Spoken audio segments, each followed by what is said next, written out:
guys, this is Regina from ReMarReview.com, and this video will be how to take report from the emergency room nurse.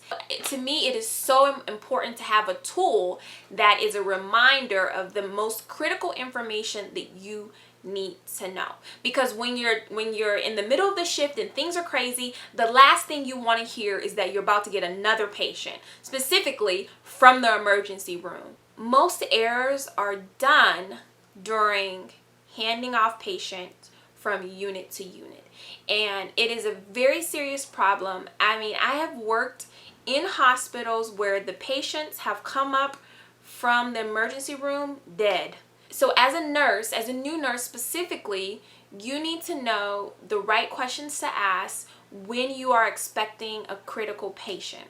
Some new nurses are not even allowed to take report from the emergency room. You may be at a point in your career where you are taking report. When emergency room nurses give report, and this is not to say that I'm not biased against emergency room nurses, but in my opinion, when they give report, they give it as fast as possible. They don't tell you everything. If you don't ask, you won't know. All right, and that's not just with emergency room nurses, that's with most people in general. If you don't ask the right questions, then they don't automatically assume that something is important to you. So whenever I take report from the emergency room, I have this tool with me. Now, you can make this yourself. You don't have to email me for it. You can make it yourself. Let me tell you what are important things that you need to know from the emergency room nurse. And I'll list them here for you. All right, number one, you need to know the time that you are given report, because if you're given report at 3 p.m. in the afternoon and you don't get that patient till 6:30 that evening, 3 hours later, that's a problem that needs to be reported. All right, because the expectation is that you're giving me report, I'm getting this patient right away, because so many things could happen during that span of time and you have no idea who this new patient is. Now, you need to take the name of the nurse that you're receiving report from always, because if something changes or something happens or they come up incompatible with life, you need to be able to call that nurse. Always know a physical description of what your patient is. How old are they? Are they white or black? Do they have one leg or two legs? You want that nurse to give you a picture of who you're coming up here with. So age and race, extremely important. The reason why they have come to the emergency room. You need to know that. If you are working on a neurological unit and a patient comes in and they say that they have C. diff, why are they coming to your unit? What's going on? Why are they appropriate for this floor? Now, that is always important for me, because sometimes it's about where's their open bed as opposed to, is this an appropriate patient for me?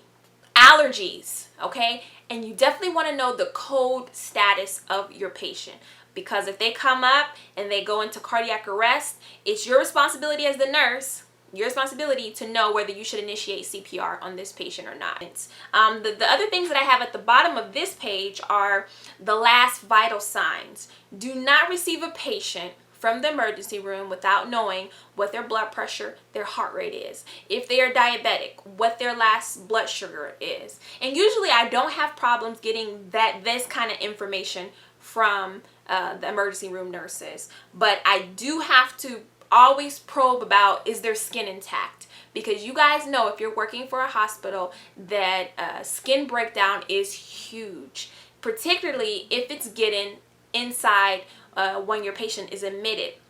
So I always ask emergency room nurses, is there any skin breakdown anywhere on that patient? Because if they come up to my floor and they have a skin tear, I guess who's not taking responsibility for it? Me. Pain medications, any kind of medications that were given, because that charting may not transfer to your floor for a while, or some hospitals, I don't even know if some places are still doing paper charting, I don't know. But you definitely want to know when the last time your patient was medicated for pain, any kind of antibiotics, because pharmacy is going to send you up a schedule and it may not reflect what the emergency room has given them. And then, of course, important labs, and if they're on oxygen. And for me, this helps me when I receive a patient. This helps me to know how to prepare the room, and also it helps me with my admission note, because the admission notes tend to be very lengthy for me because I want to let everybody know the condition my patient was when I received them. So having a tool or something that I can write down is very important. Don't trust your memory, especially when you're stressed out. So I hope those tools helped you, and I hope those tips helped you. Thank you for watching my videos. Bye-bye.